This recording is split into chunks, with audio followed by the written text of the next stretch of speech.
ವೀಕ್ಷಕರೇ, ಇತ್ತೀಚೆಗಂತೂ ಚಿತ್ರರಂಗದಲ್ಲಿ ಹೃದಯ ಸಂಬಂಧಿ ಕಾಯಿಲೆಯಿಂದ ಸಾಕಷ್ಟು ಜನ ಸಾವನ್ನಪ್ಪುತ್ತಲೇ ಇದ್ದಾರೆ. ಕೆಲ ದಿನಗಳ ಹಿಂದೆ ಅಷ್ಟೇ ನಟ ಪುನೀತ್ ರಾಜ್ಕುಮಾರ್, ಚಿರು ಸರ್ಜಾ, ಸ್ಪಂದನ ಸೇರಿದಂತೆ ಹಲವಾರು ಕಲಾವಿದರು ಹೃದಯಾಘಾತಕ್ಕೆ ಬಲಿಯಾಗಿದ್ದಾರೆ.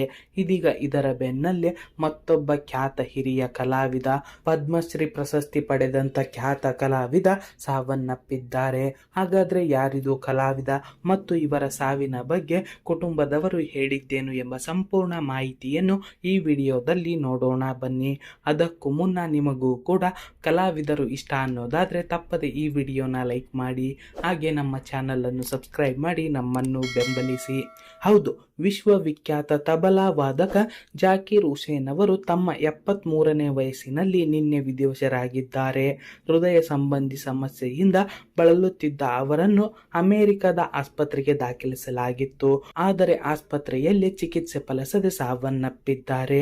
ಇನ್ನು ಜಾಕೀರ್ ಹುಸೇನ್ ಅವರು ಪದ್ಮಶ್ರೀ, ಪದ್ಮ ವಿಭೂಷಣ ಸೇರಿದಂತೆ ಹಲವಾರು ಪ್ರಶಸ್ತಿಗಳನ್ನು ಪಡೆದಿದ್ದಾರೆ. ಇಂತಹ ಖ್ಯಾತ ಕಲಾವಿದನ ಆತ್ಮಕ್ಕೆ ಇಡೀ ಚಿತ್ರರಂಗವೇ ಕಂಬನಿ ಮಿಡಿದಿದೆ. ನೀವು ಕೂಡ ಇವರ ಆತ್ಮಕ್ಕೆ ಶಾಂತಿ ಕೋರಿ ಓಂ ಶಾಂತಿ ಎಂದು ಕಾಮೆಂಟ್ ಮಾಡಿ. ಧನ್ಯವಾದಗಳು.